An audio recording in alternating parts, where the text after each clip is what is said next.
你练琴的时候是不是和我一样，总是忍不住想要去滑手机或者刷各式各类的 social media 呢？那其实这个问题大部分的人都有。那人一天的专注力其实是很少的。那如果我们在练琴的途中又去滑手机，去分散注意力的话，其实对我们练琴的效率跟成果都会大大降低的。那接下来我有一些我个人的方法，以及我从网络还有研究学到的一些方法。那要有一个高效率以及好的练习呢，我们需要让自己准备好。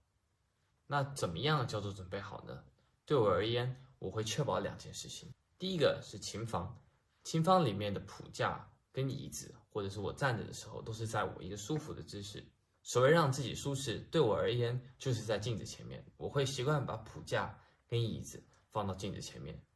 在镜子前面练习呢，能帮助我更精确的确保自己的动作还有拉琴的姿势不要有偏差，并且是正确的练习。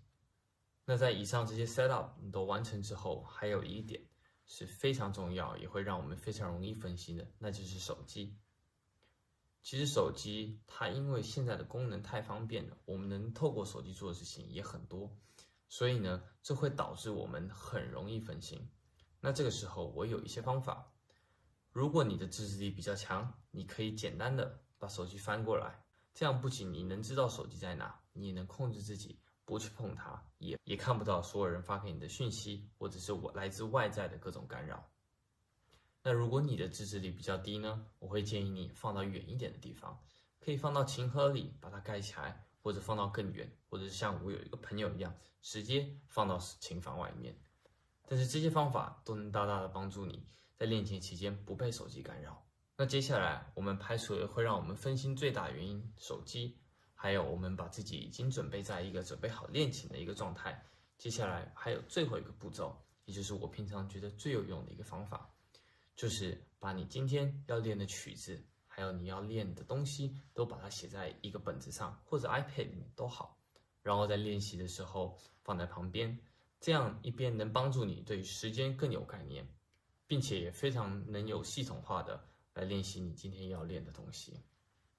那对于我而言，我呢会把它分成小时来算，我会在每一个小时里面写出我想要练的曲子，跟对于这个曲子我想要去加强的一些东西。这样子呢，不仅让我对时间更有概念，在每一个小时之内，我也能很有系统的去规划我该怎么去练习这个曲子，并且我这个曲子今天要练到什么。这样子一个礼拜，或者是你长时间累积下来，这个曲子就能练得相当的完整，不会特别的 unorganized。其实据科学研究显示，把我们所烦恼的东西，或者是我们觉得不是那么容易的东西写在本子上，或者把它写下来，其实就能帮助我们不去那么烦恼，并且有系统化的去把它完成。所以这个方法也是我现在一直在实施的方法。前阵子呢，我也在我的 IG 开了一个问答，问大家关于练琴或者拉琴有什么烦恼。那我收到最多的就是第一个，音准要怎么练，然后在台上的时候怎么不紧张，或者甚至因为紧张而出手汗的这些问题。有很多关于音乐或者是拉琴上面的技巧，我会在下一期影片里面再跟你们介绍。好，那讲完了这些要注意的事情跟要准备的事情之后，我们就来讲练琴。那其实练琴，我们往往忽略了一个很重要的一点，就是休息。其实休息这个东西能大大提升我们练琴甚至做任何事情的效率。在英国有一家公司呢，他们就在自己的员工的电脑上安装了一个系统，这个系统能告诉他们工作了多久，休息了多久，并且他们拿出业绩前10% 的员工的资料拿出来研究，就发现以1个小时为单位，有些员工工作了52分钟，休息了17分钟，有些员工工作了53分钟，休息了12分钟，出现很多这种不等，加起来可能大于小于1个小时的数据。那其实这个数据后来统计之后发现，其实休息的时间并不是最重要的，而是他休息的质量。所以这对我们练琴来说也是相通的。我们以1个小时为单位，不一定是要休息完整的10分钟，或者是多少时间来确保我们达到休息。这全看自己个人，有些人觉得12分钟够了，有些人觉得8分钟够了。只要这个休息是一个好的质量，都能大大提升我们练琴的这个效率。那怎么样才能算是一个高质量的休息呢？其实所有人，包括我自己，在休息的时候一定都是看手机、发讯息、回讯息，诸如此类的事情。但是其实真正一个好的休息是让自己远离自己工作的环境，并且不去看手机。为什么不要去看手机呢？可能有人觉得说看手机是一个放松的行为。的确，看手机对大部分的人来说，因为它是一件快乐的事情，快乐的事情会使我们大脑分泌多巴胺。但是在我们用手机的同时，其实脑袋还是在消耗能量。那这对我们的身体来说，其实并不是在一个休息状态，而是持续性的。我自己也进行了测试，在第1个小时练习的时候，我休息的时候选择不看手机。那在我第2个小时开始练习的时候，我还是感觉这个休息对我来说帮助非常大的，并且在我第2个小时的时候，我能更专心的在我的练琴上。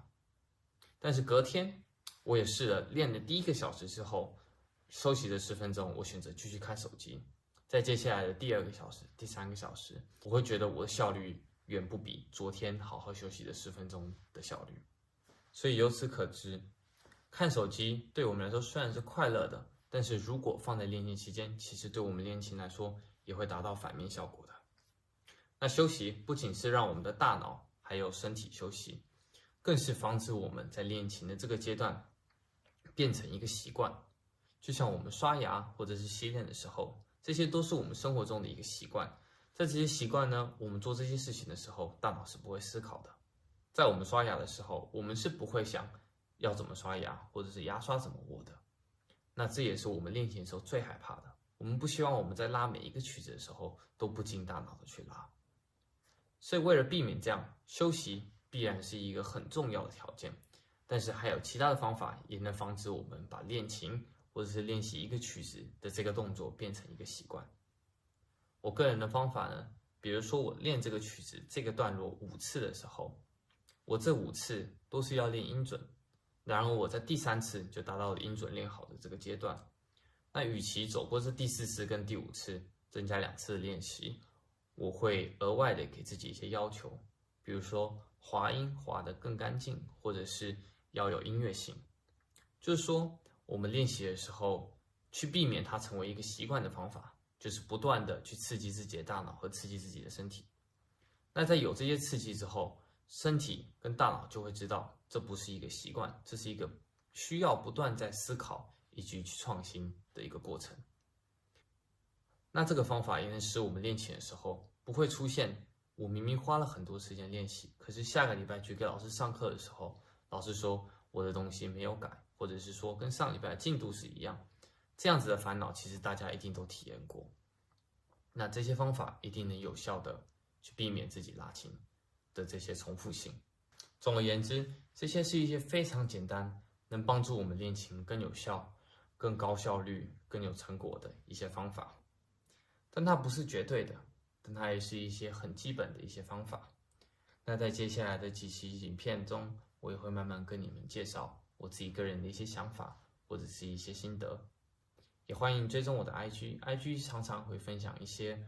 我练琴或者是拉琴的一些影片，甚至我会像之前一样开出更多的问答，